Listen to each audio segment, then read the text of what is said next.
Well, for 37 chapters in the book of Job, we hear the back and forth between Job lamenting, complaining, protesting, some people might say even a little bit whining about his condition and all that he's been through and all that he's suffered. We've listened to him defend his integrity and his righteousness against his so-called friends who keep accusing him of he must have done something wrong. And Job keeps saying how pure he is and obedient and faithful and how wonderful he is. And he finishes in chapter 37 by saying, hey, therefore mortals fear God. He does not regard any who are wise in their own conceit. And then Job chapter 38 starts with these words, then the Lord answered Job out of the whirlwind. And our verse for the day is verses 3 and 4, where the Lord says to Job, gird up your loins like a man. I will question you. Because Job's been questioning God and how God runs the universe for 37 chapters. I will question you, and you shall declare to me, where were you when I laid the foundation of the earth? Tell me if you have understanding. And then God goes on and on.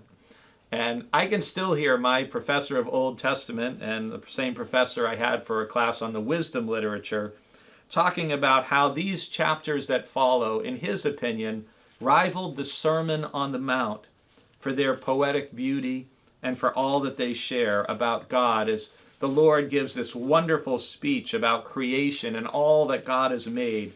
And I really encourage you, even if you're not reading all the way through the book of Job, read the speech of the Lord that starts at the beginning of chapter 38 and goes to the beginning of Job 42.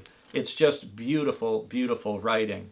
But I often, in my imagination, I picture the Lord confronting Job, and depending on your age, I like to give the Lord different voices. Like, I like to imagine the Lord speaking to Job like John Wayne, gird up your loins like a man, and I will question you, pilgrim.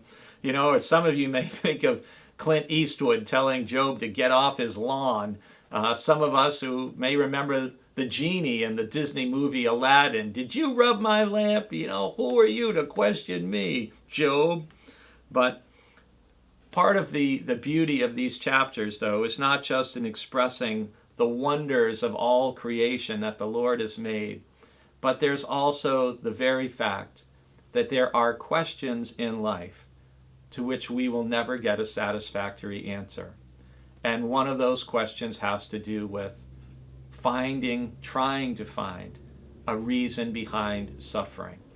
And part of what the book of Job underscores is not so much that there's an answer that we will get that will satisfy us, but there is a God who is real, who is present, and is especially present with us, even in our suffering and hardship, even if we don't understand why. And hopefully, the presence of the Lord in the midst of our suffering with us will be enough to carry us through. I hope that will be the case for you.